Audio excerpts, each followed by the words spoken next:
Okay sir, तो बात करते हैं मार्वल के एक न्यू शो के बारे में। नॉट एक्चुअली न्यू, 2 साल पहले व्हाट इफ का सीजन 1 आया था जो कि काफ़ी अच्छा गया था। तो वही शो अब अपने सीजन 2 के साथ वापस आ चुका है। इसमें बेसिकली हर एपिसोड में एक अलग स्टोरी होती है।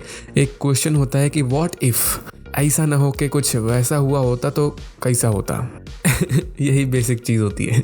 बट हाँ, आई हैव टू एग्री कि इस बार के सिनेरियोज ज़्यादा एक्साइटिंग नहीं है जैसे लास्ट सीजन के थे। ज़ॉम्बीज़ और अल्ट्रॉन और जाने क्या क्या तगड़ी चीज़ें देखने को मिली थी लास्ट सीजन में। इस बार उतना ज़्यादा कुछ खास तो नहीं है, बट स्टिल देखने में तो मज़ा आती है। तो चलो बात करते हैं इसी के एपिसोड 1 के बारे में डिटेल में। उससे पहले सब्सक्राइब वगैरह जरूर कर देना, लाइन से सारी वीडियोज़ भी आ जाएंगी। So let's start and you all just have to sit down, keep calm and listen to me.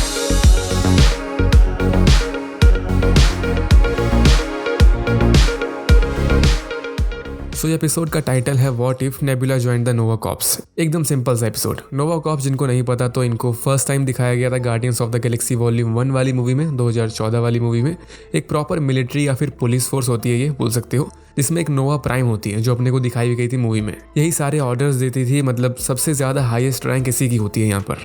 Movie में इन लोगों ने स्टार लॉर्ड और उसकी टीम को अरेस्ट कर लिया था। बट यहाँ पर स्टोरी में थोड़ा सा ट्विस्ट आता है। नेबुला जो सबको पता ही है कि किसकी बेटी है, ये थैनोस द मैड टाइटन, इसकी बेटी, एडॉप्टेड बेटी जस्ट लाइक गमोरा। और उसी 2014 वाली मूवी में अपने को दिखाया गया था कि रोनन एंड थैनोस इनकी आपस में डील हुई थी एक इन्फिनिटी स्टोन को लेके, पावर स्टोन। बट लास्ट में रोनन ने दगाबाजी कर दी थी, थैनोस को धोखा दे दिया था पर्सनल रीजंस की वजह से। पर इस यूनिवर्स में रोनन ये ना ही सिर्फ पावर स्टोन का यूज करता है, या बोल सकते हो कि ना ही सिर्फ ये पावर स्टोन को अपने कब्जे में करता है, बल्कि यहाँ पर ये थैनोस को जान से भी मार डालता है। शायद कंफर्म नहीं किया गया है, अपने को यहाँ पर थैनोस की डायरेक्ट मौत दिखाई नहीं गई है, बट इस तरह से दिखाया गया है कि हाँ, रोनन ने थैनोस को डिफीट कर दिया। मेरे हिसाब से तो मार ही दिया होगा, तभी एज अ डिफीट दिखाया गया है। अब ये इंटरेस्टिंग चीज इसलिए है क्योंकि थैनोस को सिर्फ अपने ही मेन टाइमलाइन, बोले तो एमसीयू वाली टाइमलाइन, उसमें ही बहुत ज्यादा पावरफुल दिखाया गया है, ओवर पावर्ड भी दिखाया गया है बोल सकते हो। बट बाकी अदर यूनिवर्स में थैनोस इतना ज्यादा कुछ स्ट्रांग होता नहीं है। और ये भी कह सकते हो कि उसके पास सभी इन्फिनिटी स्टोन्स भी नहीं थे, तो इस वजह से पावरफुल नहीं दिख रहा था वो। और सिमिलर चीज अपने को व्हाट इफ के लास्ट सीजन में भी देखने को मिली थी, वहां पर भी थैनोस चुटकियों में मर गया था। तो अब कह सकते हो कि इस वाले यूनिवर्स में भी इसको मार दिया गया। वेल, थैनोस को एक्चुअल में गोली मारो, यहाँ पर इंपॉर्टेंट है इसकी बिटिया नेबुला। रोनन थैनोस को मार के उसकी एक बेटी बोले तो गमोरा को अपने साथ ले जाता है। और नेबुला ये बेचारी, इसके पास अब जिंदगी का कोई मोटो बचा नहीं होता, डार्कनेस में पड़ी होती है, डिप्रेस्ड काइंड ऑफ। बट फिर वही मूवी वाली नोवा प्राइम हुई यहाँ पर आती है और इसको अपने साथ ले जाती है। बेसिकली इसकी जान बचा लेती है और इसको जीने का एक जरिया देती है। नेबुला ये नोवा प्राइम के कहने पे नोवा कॉर्प्स आर्मी ज्वाइन कर लेती है और इसकी लाइफ को एक नया मोटो बन जाता है कि ज़ेंडार प्लेनेट को सेव रखना। इसका न्यू होम बोल सकते हो इसे। ज़ेंडार प्लेनेट वही प्लेनेट है जहाँ पर रोनन वगैरह ने अटैक कर दिया था, वही 2014 वाली मूवी में, क्योंकि रोनन के अंदर ज़ेंडारियंस को लेकर नफरत, हेट करता था पुरानी हिस्ट्री को लेके। याद होगा नहीं याद होगा तो ये मैटर नहीं करता यहाँ पर, बस कुल मिला के रोनन को यहाँ पर अटैक करना होता है। तो वही चीज़ इस यूनिवर्स में भी होती है। यहाँ पर भी ये फुल अपनी क्री वाली आर्मी के साथ आता है और ज़ेंडार पे अटैक कर देता है। बट नोवा प्राइम ये एक शील्ड एक्टिवेट कर देती है बेसिकली अपने लोगों को बचाने के लिए, जिससे रोनन या फिर कोई और भी विलेन यहाँ पर घुस नहीं सकता था। बस प्रॉब्लम ये थी कि ये लोग भी यहाँ से बाहर नहीं जा सकते थे, काइंड ऑफ फंस से गए थे। तो अब ये एपिसोड एग्जैक्टली यहीं से स्टार्ट होता है, जहाँ पर कुछ टाइम बीतने के बाद अपने को योंडू इसकी डेड बॉडी दिखाते हैं। आई डोंट थिंक कि योंडू के बारे में कुछ बताना पड़ेगा मुझे। स्टार लॉर्ड का स्टेप फादर बोल सकते हो इसे, काफी बड़ी डील था ये। और इसकी जो मौत दिखाई गई थी अपने को, वो भी बहुत दर्दनाक थी अपनी मेन टाइमलाइन में। हालांकि यहाँ पर भी इसकी मौत हो गई होती है और ये एक मिस्ट्री बन गई होती है कि योंडू को क्यों मारा और किसने मारा। जिस मिस्ट्री को सॉल्व करने का जिम्मा ऑब्वियसली अपनी नेबुला को लेना पड़ता है। योंडू का वो सीटी वाला यंत्र जो भी था, उससे एक डिजिटल कोड टाइप कुछ निकल के सामने आता है, जिसके बारे में ना ही नेबुला को कोई आइडिया होता है ना ही अपने को। सो अब ये उसी चीज के बारे में पता लगाने जाती है। इस यूनिवर्स में बोल सकते हो कि ये काइंड ऑफ जेम्स बॉन्ड जैसी होती है, एक प्रॉपर डिटेक्टिव का काम कर रही होती है, थोड़ी बहुत मार धाड़ के साथ। और साथ में वो नोवा प्राइम वो खुद अनऑफिशियली वे में नेबुला को इस सीक्रेट मिशन के लिए असाइन कर देती है और साफ साफ बोलती है कुछ भी करके, कुछ भी करके इस मिस्ट्री को सॉल्व करो। और अब यहाँ से अपने को बहुत सारे कैरेक्टर्स और रेफरेंस देखने को मिलते हैं। फर्स्ट ऑफ ऑल, ये पूरा एपिसोड मेरे को ब्लेड रनर वाली मूवी की याद दिलाता है। बेस्ट साइंस फिक्शन मूवीज में से एक है वो। यहाँ का एनवायरनमेंट, यहाँ के लोग, यहाँ तक कि उड़ने वाली कार, सब कुछ वैसा ही फील दे रहा होता है। नेबुला यहाँ से एक बार में या फिर एक कसिनो में जाती है, जहाँ काफी जाने माने चेहरे देखने को मिलते हैं, जैसे ग्रूट, ड्रैक्स द डैडी, मीक, सबका favourite Korg, etcetera etcetera. But last में आता है हॉवर्ड द डक। ये भी काफी ज्यादा फेमस कैरेक्टर है, छोटा मोटा मत समझना है। और एमसीयू में अब तो इसको काफी बार दिखाया भी जा चुका है, बोले तो सारी guardians of the Galaxy movie में इसको कहीं ना कहीं दिखाया गया था। सो इसलिए अब यहाँ पर भी देखने में भले ही छोटा लगे, बट काम का बंदा होता है ये। आई मीन बंदा तो नहीं exactly, but you know what I mean. इसी वजह से नेबुला इसके पास आती है इससे हेल्प मांगने, उसी चीज़ के बारे में पूछने के लिए आती है।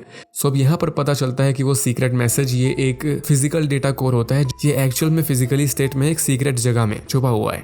इसके अंदर कोड्स हैं जिसका यूज़ करके जेंडार के आउटसाइड जो शील्ड क्रिएट करी गई थी इनको बचाने के लिए उसको ओपन कर सकते हैं।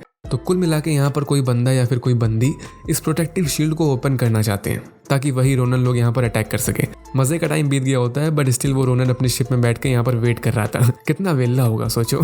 Just kidding. तो अब यहाँ से नेबुला अपनी अंडर कवर मिशन पर निकल जाती है उन्हीं कोड्स को डिस्ट्रॉय करने के लिए, क्योंकि यू नो ऑब्वियसली अगर शील्ड ओपन हो गई तो इन सब की बल्ले बल्ले हो जाएगी। तो नेबुला मिलती है एक प्रिजनर से जिसका नेम होता है यॉन रॉग। हाँ जी, तो ये वही बंदा है जिसने कैप्टन मार्वल का ब्रेन वॉश किया था। इसको यहाँ पर डालने का मेन रीजन यही है कि ये क्री होता है और कोई सीधा बंदा भी नहीं होता, ईविल पर्सनैलिटी होती है इसकी, जैसा अपन सब देख ही चुके हैं कैप्टन मार्वल मूवी में। और एमसीयू में भी अपने को एक टाइम पे दिखाया गया था कि ये रोनन के अंडर काम करता था। तो इसी वजह से शायद ये जेंडार की जेल में होता है, इसकी करतूतों की वजह से। पर इसको इस जगह के बारे में बहुत कुछ पता होता है, सब कुछ। तो ये ईजिली हेल्प कर सकता था नेबुला की उस डेटा कोड तक पहुंचने में, और एग्जैक्टली वही करता भी है। ये एकदम इजी पीजी वे में नेबुला को उस कोड तक पहुंचा देता है सही सलामत। पर जैसे ही नेबुला अपनी टेक्निकल स्किल्स का यूज करके उस कोड के अंदर का कोड अपने अंदर ट्रांसफर करती है, वो यॉन रॉग गेम खेल देता है। वो इससे चालाकी से इसके अंदर से सोर्स कोड निकाल लेता है, बहुत ही ब्रूटल वे में। आस्तीन का सांप था ये। सच बताऊं तो ये वाला ट्विस्ट तो मैं एक्सपेक्ट कर ही रहा था, सभी कर रहे होंगे, क्योंकि किसी रीजंस की वजह से ही ये बंदा जेल में, ये भरोसे वाला नहीं है, ऐसे ही खड़ा रहेगा क्या, कोई तो खुरपेची करेगा ही। बट असली ट्विस्ट ये भी नहीं होता। नेबुला किसी तरह से इस जगह से बाहर निकलती है, तब पता चलता है कि वो बंदा यॉन रॉग और खुद नोवा प्राइम, ये पूरी इन दोनों की मिल के साजिश थी। बेसिकली नोवा प्राइम ने नेबुला को जाल में फंसाया था, एक सेटअप था पूरा ये। और जहां तक नोवा प्राइम ने ही इस यूनिवर्स में योंडू की जान ली होगी, अगर इसने खुद नहीं मारा होगा तो किसी और से मरवाया होगा, सुपारी दी होगी, ताकि उसकी मौत देख के नेबुला उस तक पहुंच जाए और इस मिस्ट्री को सॉल्व करने में लग जाए। और वही सेम चीज यहाँ पर हुई थी जैसा नोवा प्राइम चाहती थी कि नेबुला उस कोड तक जाए और उस कोड को निकाल ले। वो जो कोड था ना, मेन फ्रेम कोर, वो सिर्फ एक साइबॉर्ग या फिर चलती फिरती जिंदा मशीन से ही एक्टिवेट हो सकता था। बोले तो नेबुला इस प्लेनेट में इकलौती थी जो ऐसा कर सकती थी, मतलब उस कोड को निकाल सकती थी। तो बोल सकते हो कि नोवा प्राइम यहाँ पर मेन विलन होती है। बट अगर ध्यान से सोचो, दूसरे पॉइंट ऑफ व्यू से सोचो, तो उसकी भी एक मजबूरी थी नोवा प्राइम की। इसी ने पहले वो शील्ड क्लोज करने का ऑर्डर दिया था ताकि ये अपने लोगों को और इस प्लेनेट को बचा सके। बट अब इसके हिसाब से अंधेरे में रहने से भी कोई रास्ता नहीं निकलेगा। ये सब एक तरीके से कैद होते हैं यहाँ पर, और बहुत सारी पॉलिटिक्स और बहुत सारी छोटी मोटी लड़ाइयाँ चालू हो जाती हैं। तो कोई तरीका तो इसे ढूंढना ही था इस चीज से आजाद होने का। सो नोवा प्राइम डिसाइड करती है कि ये लोग शील्ड ओपन कर देंगे, मतलब सरेंडर कर देंगे रोनन के सामने। बट हाँ, इस चंट महिला ने रोनन से डील कर ली थी पहले ही कि सरेंडर के बाद भी ये स्टिल इंचार्ज रहेगी। इसी वजह से रोनन बाहर वेट कर रहा था गेट ओपन होने का। एनीवे, तो अब इन सब के मुंह दिखाई के बाद, मतलब अपने अपने जो राज दिखा देते हैं सब, उसके बाद ज्यादा कुछ नहीं होता। बस नेबुला को बहुत अच्छे से बजाते हैं ये लोग। ऑलमोस्ट लाइक मरने की हालत में ही आ गई थी। और यहीं से एक क्वेश्चन भी निकल के आता है कि क्या नेबुला ये मॉर्टल है, क्योंकि है तो ये एक तरीके से रोबोट ही, एक साइबॉर्ग, और इतने ज्यादा डैमेज के बाद भी ये सर्वाइव पता नहीं कैसे कर लेती है। सेम चीज एंड गेम के टाइम भी दिखाई गई थी कि वहां पर भी इस पे इतना ज्यादा टॉर्चर किया गया था, बट स्टिल ये कभी मरी नहीं थी। तो शायद हो सकता है कि हाँ, ये मॉर्टल टाइप हो या फिर बहुत ज़्यादा डैमेज एब्जॉर्ब कर लेती हो, क्योंकि एट द एंड होना कुछ थोड़ी ना इसके साथ, बस बॉडी के पार्ट्स ही तो बदलने हैं और she is good to go. यही चीज़ यहाँ पर दिखाई भी गई थी कि अधमरी हालत में जब ये हार्वर्ड के पास आती है अपनी टीम के पास, तो वो लोग इसको बचा लेते हैं, दोबारा रिबिल्ड कर देते हैं और ये एकदम चिकनी चमेली एकदम नई जैसी हो जाती है। और ये इस बार योंडू के सिटी वाला यंत्र भी यूज़ करती है और ये सब मिलकर अपनी एक न्यू टीम बना लेते हैं, एक new Guardians of the Galaxy, जिसमें Korg, Groot, Miek and Howard and Nebula obviously ये लोग होते हैं। बट हाँ, कूल तो लग रहे होते हैं। और फिर सीधे मस्त अटैक कर देते हैं नोवा प्राइम लोगों पे, मतलब उनको रोकने के लिए। पर उसने पहले ही वो शील्ड ओपन कर दी थी, तो रोनन वगैरह ये लोग अंदर घुसने लगे थे। पर यहाँ पर एक और ट्विस्ट आता है, काफी तगड़ा वाला ट्विस्ट, कि नेबुला ने जब वो कोड वो मेन कोड से निकाला था तो उसको इसने ऑलरेडी चेंज कर दिया था, क्योंकि इसको स्टार्ट से ही शक हो गया था अपनी बॉस पे, बोले तो नोवा प्राइम पे। नोवा कॉर्प्स की एक ओथ होती है, एक वचन कि seek the light, be the light and never stray from its path. सरल भाषा में इनका वचन कुछ ऐसा होता है कि नोवा कॉर्प्स वाले जो भी करेंगे वो एक गुड रीजन की वजह से करेंगे, किसी के भले के लिए नहीं करेंगे, ना ही अपने भले के लिए। एक बेसिक ओथ होती है जो काफी स्ट्रांग होती है। इस ओथ को, इस वचन को मानना ही हर सच्चे सोल्जर की निशानी होती है। ऐसा यूजुअली हर टाइप की पुलिस फोर्स में होता है। इससे पहले एमसीयू में नोवा कॉर्प्स के बारे में इतना डिटेल में नहीं दिखाया गया था, ना ही बताया गया था, पर यहाँ पर फाइनली दिखाया गया। तो नेबुला उस वचन को अच्छे से फॉलो कर रही थी, जैसे मैंने बताया था कि इसका यही मोटो था कि नोवा कॉर्प्स को सर्व करना। बट नोवा प्राइम की बातों से समझ गई थी कि उसने वचन तोड़ दिया है, तभी इसने ये पूरा गेम खेला था, षड्यंत्र रचा था। इसने कोड चेंज कर दिया था जिससे वो गेट ओपन तो होने के बाद तुरंत अपने आप बंद हो जाता है। और सबसे मस्त चीज़ एंड फनी चीज़ ये होती है कि रोनन और उसकी पूरी आर्मी वाली जो उसकी शिप थी वो उसी गेट के बीच में फंस गए थे और बोल सकते हो कि डिस्ट्रॉय हो जाते हैं वो लोग, क्योंकि गेट उन्हीं के ऊपर ही बंद हो जाता है। तो यहाँ पर एंड में रोनन तो गया, इसको मरते हुए दिखाया नहीं गया है, बट छोटे से टाइम में क्या ही दिखाएंगे। और बचे वो दो चुगलखोर, नोवा प्राइम एंड योनरोग। काफ़ी एक्शन के बाद इनकी भी मौत दिखाई दी जाती है। अगेन वही चीज़ की डेड बॉडी नहीं दिखाई जाती क्योंकि इतना टाइम नहीं है इनके पास बट उन कैरेक्टर्स का एंड तो मान ही लो। और यहाँ पर एनिमेटेड वे में अपने को उस सीन को रिक्रिएट करते हुए दिखाया गया, हल्क वाली सीन को जिसमें हल्क ने लोकी को बजाया था। सेम वे में यहाँ पर कॉर भी करता है, काफ़ी अच्छा रेफरेंस था ये। वेल अब यहाँ पर बोल सकते हो कि लास्ट में सब कुछ सही हो जाता है। रोनन गया, रोनन की पूरी आर्मी का साया जेंडार के ऊपर से हट जाता है। अब नोवा प्राइम भी निपट गई। बोले तो जितने भी थ्रेट्स थे यहाँ पर सब गायब हो गए। But most important gender planet, इनको एक और मौका मिलता है सर्वाइव करने का, अच्छे से जीने का। And all thanks to Nebula. और हाँ, इसकी वो सस्ती गार्डियंस वाली टीम को भी थैंक्स एंड बस हैप्पी एंडिंग एग्जैक्टली यहीं पर एपिसोड एंड हो जाता है, थोड़े बहुत नेबुला के डायलॉग के बाद तो ये थी एक छोटी सी स्टोरी बड़े से मार्वल के यूनिवर्स के बीच। रिव्यू की अगर बात करें तो मुझे तो अच्छी लगी, इट वॉज गुड।